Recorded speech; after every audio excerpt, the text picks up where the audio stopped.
एकामेकाच्या मनातले विचार एकामेकाबद्दल कुणी काही वाईट सांगितलं असेल एकामेकाला सांगायला नको सांगायला आणि ते सांगायला मी बोलल्याशिवाय नाही करणार बोलल्याशिवाय त्याचा उलगडा सुद्धा नाही सांगितलं होतं हा शब्द दिला तुझा भाऊ गोपीचंद यानं हा भडंग विकाराकडे वावरतो त्याला मी पूर्णपणे विसरले त्याच्याशी आपण संबंध ठेवायचा नाही त्याच्याशी आपण बोलायचं नाही सासूबाई त्याचा आणि आपला कोणत्याही तऱ्हेचा संबंध नाही तो जरी मार्गाने जाऊ लागला तर आपण त्याला ओळखत नाही असं करायचं मला तुम्ही का विचारता मला वचन मी तुम्हाला शब्द दिला वचन दिलं मग त्या शब्दाबाई मी जाईल तरी का सांगितलं ना वचन दिलं वचनाची पूर्तता तू केली हा काय सांगतोय त्याने प्रत्यक्ष पाहिलं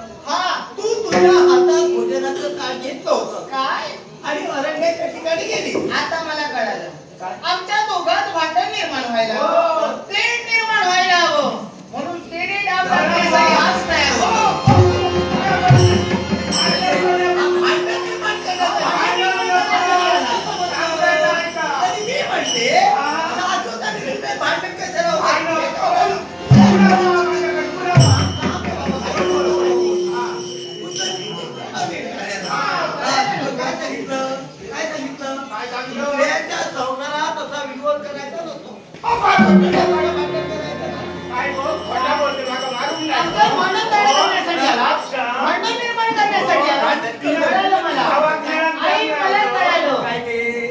वेतन वाढायला हवं वेतन वाढ व्हायला हवी ते कसं करते कारण काढतोय मला सांग सासू आणि सुनील मुलीचं आणि आईचं नातं आहे तेच नातं जर पोटात दुखू लागलं पाहावंच नाही त्याच्या डोळ्यात चलतंय म्हणून असं करतोय आई मला सांगा तो जर एवढ्या विश्वासाने सांगतो मला सांगा एखाद्या गोष्टीची सत्यता तेव्हाच पटते जेव्हा सबळ पुरावा सादर केला याच्याजवळ काय पुरावा अगदी बरोबर काय पुरावा अगदी माझ्या मनासारखं बोलली एखाद्या गोष्टीला कुणी सांगितलं मग तो म्हणतोय माझ्या सुनेने आपल्या भावाला मिष्टान्न भोजन वाढलं स्वतःच्या हाताने वाढलं म्हणतोय मग तुझा जो पुरावा काय कोण आहे वाढला जेवण नाका पुत्र आणि जिंकलं म्हणजे तुमचं दाखवण्यासाठी म्हणजे पुत्रा म्हणाला याला गावडा म्हणाला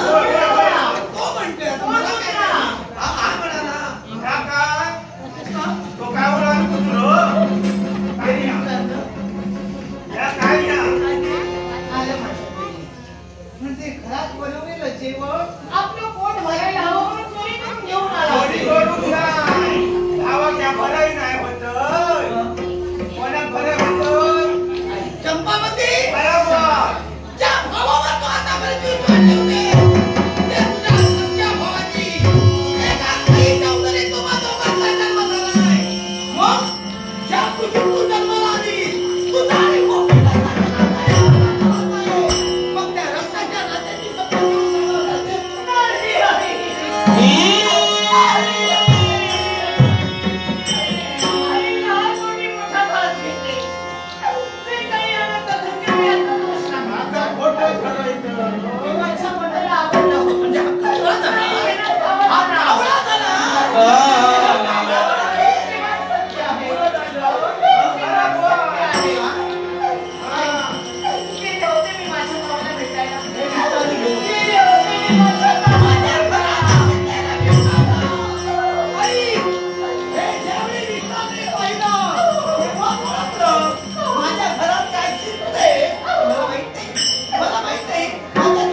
मी शासन करणार आहे तुला. चंपावतीला त्याने अपराध केला, त्याला शासन करणार